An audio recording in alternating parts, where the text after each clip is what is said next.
Hello friends, एक बार फिर से स्वागत है आप सभी का। आज हम डिस्कस करेंगे agent involvement in artificial intelligence के बारे में।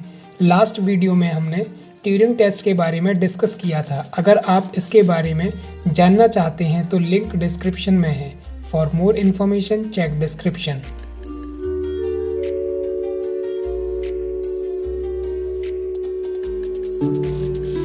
An environment in artificial intelligence is the surrounding of the agent.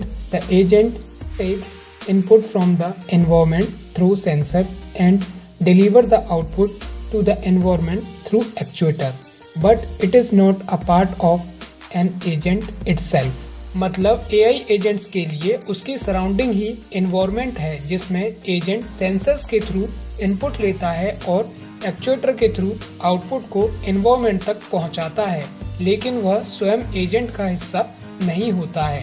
अगर हम बात करें फीचर्स ऑफ एनवायरनमेंट की, तो रेसल और नार्विंग के अकॉर्डिंग एक एजेंट के पॉइंट ऑफ व्यू से एनवायरनमेंट में वेरियस फीचर्स हो सकते हैं, जैसे fully observable versus partially observable, static versus dynamic, discrete versus continuous, deterministic versus stochastic, episodic versus sequential, single agent versus multi agent, known versus unknown, accessible versus inaccessible. Number 1, fully observable versus partially observable. यदि एक agent sensor हर time किसी environment की complete state को समझ सकता है या उस तक पहुंच सकता है, तो यह फुली ऑब्जर्वेबल एनवायरनमेंट होगा, अन्यथा यह पार्शियली ऑब्जर्वेबल एनवायरनमेंट होगा। चेस फुली ऑब्जर्वेबल एनवायरनमेंट का एग्जाम्पल है और ड्राइविंग पार्शियली ऑब्जर्वेबल एनवायरनमेंट का एग्जाम्पल है। Number 2, deterministic versus stochastic. यदि किसी एजेंट की current state and selected action की नेक्स्ट स्टेज को पूरी तरह से डिटरमाइन कर सकती है, तो ऐसे एनवायरनमेंट को डिटर्मिनिस्टिक कहा जाता है। और स्टोकैटिक एनवायरनमेंट रैंडम इन नेचर होता है और एजेंट द्वारा कम्प्लीटली डिटरमाइंड नहीं किया जा सकता है। Number 3, episodic versus sequential. Episodic environment में वन शॉट एक्शन की सीरीज होती है और एक्शन के लिए करंट परसेप्ट की रिक्वायरमेंट होती है, जबकि सिक्वेंशियल एनवायरनमेंट में एजेंट को नेक्स्ट बेस्ट एक्शंस के लिए मेमोरी ऑफ पास्ट एक्शंस की रिक्वायरमेंट होती है। Number 4, single agent versus multi agent. यदि एनवायरनमेंट में केवल एक ही एजेंट शामिल है और अपने आप ऑपरेट होता है, तो ऐसे एनवायरनमेंट को सिंगल एजेंट कहा जाता है। और अगर एक एनवायरनमेंट में कई एजेंट्स काम कर रहे हैं, तो ऐसे एनवायरनमेंट को मल्टी एजेंट कहा जाता है। Number 5, static versus dynamic. यदि एजेंट के विचार विमर्श के दौरान एनवायरनमेंट स्वयं को बदल सकता है, तो ऐसे एनवायरनमेंट को डायनामिक कहा जाता है, अन्यथा स्टैटिक कहा जाता है।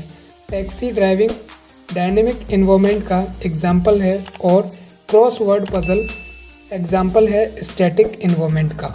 Number 6, discrete versus continuous. यदि किसी एनवायरनमेंट में finite number of percept and action है, तो ऐसे एनवायरनमेंट को डिस्क्रीट एनवायरनमेंट कहा जाता है, अन्यथा इसे कंटिन्यूअस एनवायरनमेंट कहा जाता है।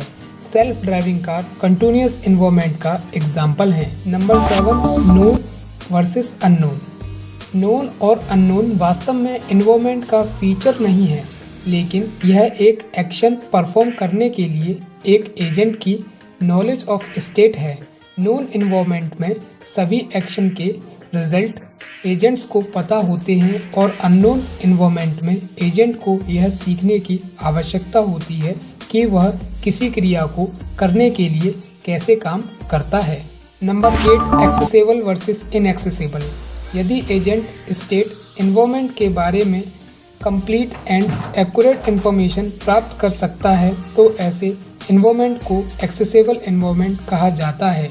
एक एम्प्टी रूम जिसकी स्टेट को उसके तापमान से डिफाइन किया जा सकता है, यह एक्सेसिबल एनवायरनमेंट का एग्जाम्पल है। और अर्थ पर किसी इवेंट की इंफॉर्मेशन इनएक्सेसिबल एनवायरनमेंट का एग्जाम्पल है।